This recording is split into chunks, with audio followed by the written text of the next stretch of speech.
দিনটা ছিল আমাদের অ্যানিভার্সারির দিন ৮ই ডিসেম্বর।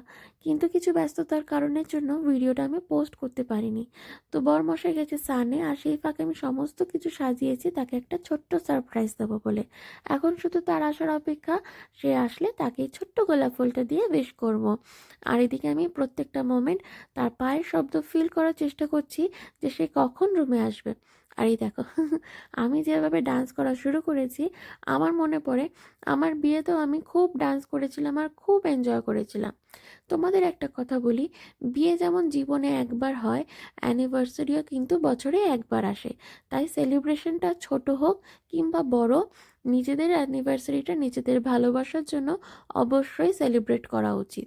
আর এই দেখো, আমার মুখের হাসি দেখে বুঝতেই পারছো যে আমার বরমশাই কিন্তু রুমে এন্ট্রি করে গেছে। আর আমার বরের কিন্তু এক ফোঁটাও আন্দাজ হয়নি যে আমি এরকম কিছু প্ল্যান করেছি।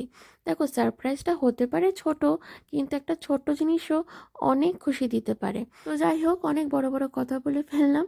তো আমার বরের তো স্নান কমপ্লিট, এরপর আমিও স্নান করে রেডি হয়ে নিয়েছিলাম। আর সেদিন আমরা বাইরে গেছিলাম লাঞ্চ করতে আর একে অপরকে টাইম দিতে। তোমরাই বলো তোমাদের ভিডিওটা কেমন লেগেছে। আশা করছি তোমাদের ভিডিওটা ভালো লেগেছে। Bye bye.